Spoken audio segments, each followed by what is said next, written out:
How's everybody doing today? My name is Moneire Maye. I'm 27 years old. My major is information networking and technology. I'm currently on my third semester in the two-year program at Dell Tech. Today I'm going to talk about ethics. I'm going to define what it is to me. I'm going to talk about key elements and features I found that are the most important thus far learning in this course. And I'm going to talk about ethics playing a role in my future as a cybersecurity analyst.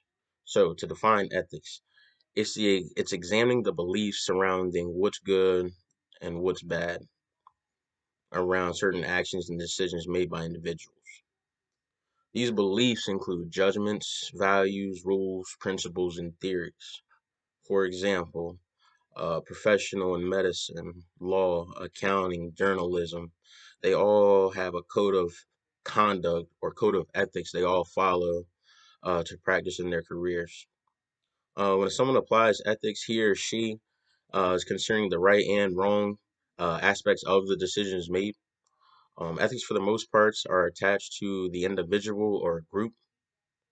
They're essentially moral principles that govern one's influence of his or her decisions. All right, there are four key components of ethics that's been discussed in the course so far. I believe it was week two. They are preeminence of reason, the universal perspective, principle impartiality, and dominance of moral norms. Apologize. All right. And I found out of those four, the two most important are the preeminence of reason, which is the importance of reasoning, and moral judgments can be made based on good reasoning. And I find that really important because think about it. All right.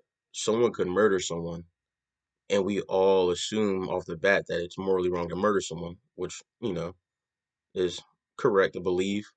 But when you put in a position, what if the person was doing it for self-defense? Now our morals are changing. Now we can, oh, okay, well, maybe the person was being harmed and they had to defend themselves. So it plays, with good reasoning, then you can actually make a moral judgment based on the person's actions of murder. And the second one that I found just as important was the dominance of moral norms. And to define that, it's when a moral norm conflicts with a non normal when a moral norm conflicts with a non-normal norm, then the moral norm wins. For example, like I said, morally, everyone, you should not kill people, you shouldn't harm innocent people, respect others, be honest, be kind, don't steal. Those are all widely accepted morals we all follow, or most people generally follow as citizens. But a non-normal norm is something more of the lines of taste and preference. For example, don't text and drive. Uh, that's more a suggestion not to. Some places it's illegal to text and drive. You'll get a ticket. Some places it isn't. But it's widely known that you shouldn't because you can't get in an accident, harm yourself, harm others. But like I said, it's merely a preference and a suggestion. Um, as far as my career in cybersecurity, there's a lot of things ethics plays a big part in.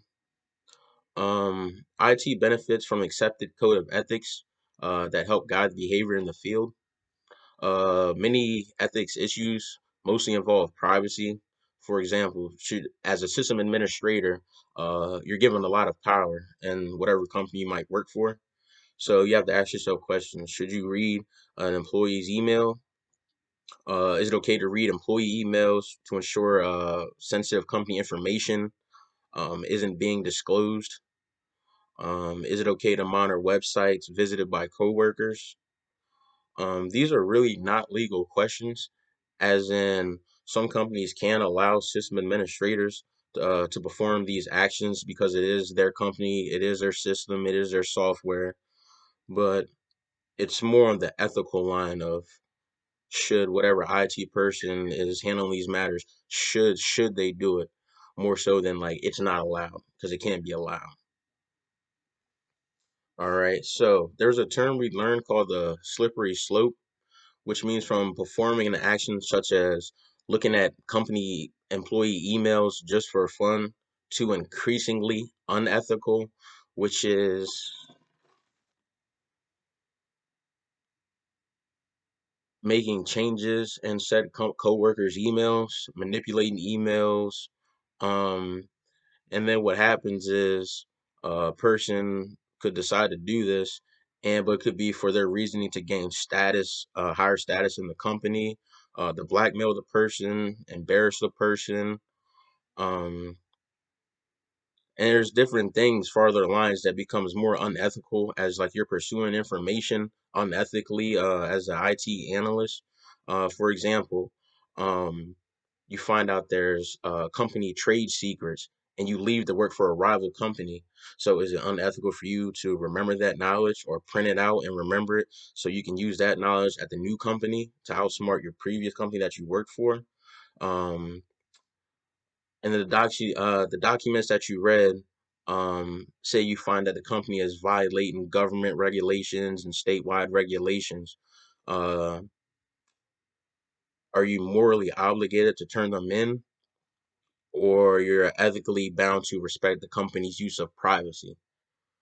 So I guess the big thing with IT is it relies on the professional, the IT professional. So it's completely up to you, um, how you want to carry these things out. They're not, like I said, some things aren't legally right, but it depends on how farther are you going to go down the rabbit hole when it comes to ethics. But I feel like the deeper the questions I just raised, the deeper you go down into it, the more it can affect you later on. I just want to say thank you guys for watching today. You guys all have a good one. Thank you.